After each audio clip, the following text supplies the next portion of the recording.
for non-monetary opportunity cost.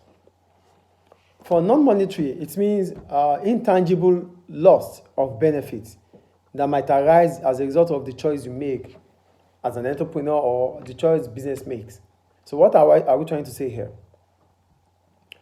Let's assume your business, you took a decision of not training workers. Rather than training workers, you choose to buy more equipment. So not training workers means that they're not going to add up to their skills. So these skills that is going to be lost as a result of them not being trained is a non-monetary opportunity cost. Do you understand what non-monetary is now? Non-monetary. So here I go. These are the loss of intangible benefits as a result of making a choice. For example, government may decide to spend on infrastructure rather than education. So the non-monetary opportunity cost. The non-monetary opportunity cost is the illiteracy rate that may increase as a result of such decision. Do you understand what non-monetary opportunity cost is? It's not the opportunity cost that you are unable to quantify. You get what non-monetary is now? The opportunity cost that you are unable to quantify. Like skills, you can't quantify skills. Like happiness, you can't quantify it. Like feeling sad, you can't quantify it.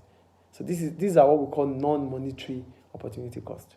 Okay, so we go to business choices and trade-offs. So here I wrote, a trade-off is a situational decision that involves diminishing one aspect in order to gain other aspects. Logically, I can say that trade-off means is where you are going to increase in one thing, in one aspect, and you're going to lose in other aspects. That is what trade-off is. Did you get it? Yeah. So that you're going to gain certain thing here. You're going to lose something to gain other thing. That is a trade-off. Is it clear? Yeah. So for example, for a business to build up stock, it must sacrifice cash. For you to have so much stocks here, then you have to buy it. So cash will reduce for stock to increase. That is the trade-off. Is it clear? Yeah. Another trade-off is that between risk and reward. For you to make a big reward, you need to take a huge risk.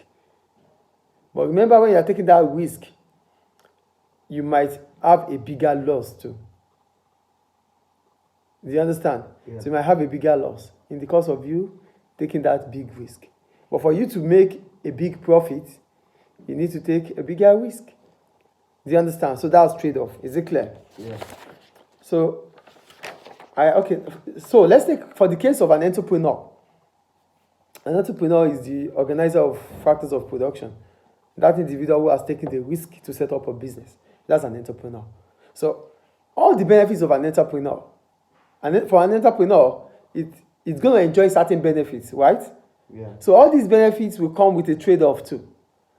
So let's see what the benefits of an entrepreneur will be. For one, independence. So when you talk about independence, that means you have complete control of your business. And you can take decision at any point in time. You can make decision. That's independence. Mm-hmm. That's one of the benefits of being an entrepreneur. Yeah. 2, flexibility. As owners have to choose life balance between work and leisure. So you can choose between work or leisure. It depends on whatever you want. You have the choice. The chance to earn more money than being in employment. That means it's possible. It's likely that you make more money than being an employee. Job satisfaction. When we talk about job satisfaction, we're talking about job enrichment, job enlargement, and job rotation.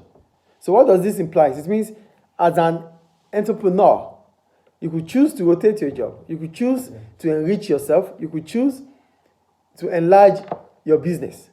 Yes. And in the course of doing this, there's what we call a sense of achievement. Yes. So you at the end of it all, you would have built something from what people believe that it's nothing. Do you understand? Mm-hmm. So that's what we call job satisfaction. Happy doing what you are doing. The last one, the chance of becoming rich. Entrepreneurs are billionaires. A lot of entrepreneurs, they become billionaires when their business succeed. Do you understand? For all these I have said, there are trade-offs for them. Number one,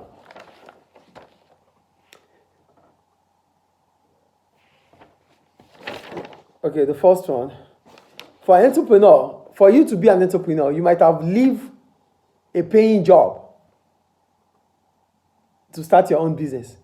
Yeah. So the paying job that you left is a trade-off for you being an entrepreneur. Mm-hmm.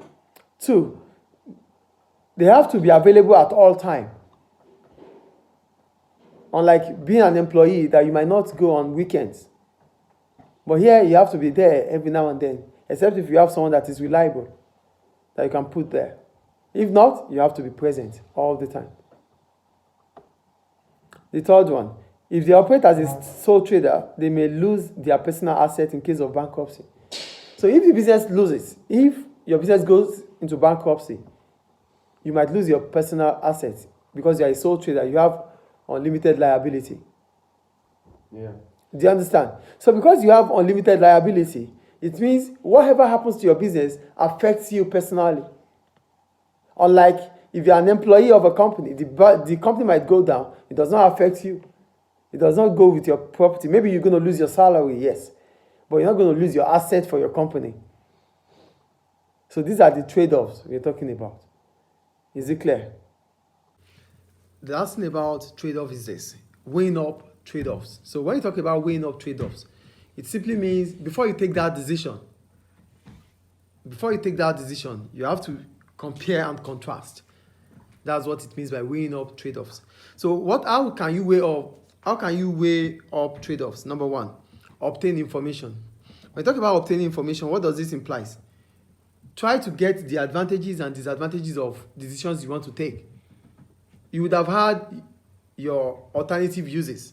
Then weigh it up. Try the advantages, check up the advantages, check up the disadvantages. If you think the advantages are more than the disadvantages, then you make the choice. But if you think the disadvantages are more than the advantages, then you try other alternatives.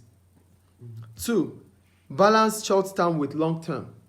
Here, you try to determine what you might just lose in the short term for a long term achievement or for a long term gain or vice versa, or what you might gain in the short term for a long term loss. Yeah. You understand? So you try to weigh it up. Oh, let's take this decision now. This decision we're going to take is short term.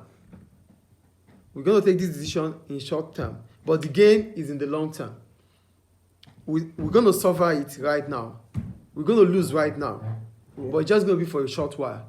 Afterwards, we stand the chance of gaining a lot in the future. Or you think of taking a decision about enjoying it now, which you might not be able to enjoy in the future. Sometimes for even profits, like sometimes entrepreneurs want to make aggressive profits. And when they want to make aggressive profits, it's always short term. Because as soon as customers feel that, oh, this business is exploiting us, then they stop buying from you. So in the long run, in the long term, you might lose your customers. But within that short term, you could make a maximum profit. Mm-hmm. That's what we're talking about. Do you understand? Yeah. So that's about balance short term with long term. And the last one is you measure support. How can you measure support? You are the decision maker, yes. You are the owner of the business, yes. But you would have some workers, some members of staff that are even, that are skilled, that have technical know-how, that understand the job too. Try to see them. Try to see if they are supporting your idea or if they are opposing your idea. In this, you'll be able to know if you are taking the right step or not. So these are the 3 ways in which you can weigh up your trade-offs. Is it clear? Yeah. You obtain information, you balance short term with long term, and you measure your support. Any question about it? No.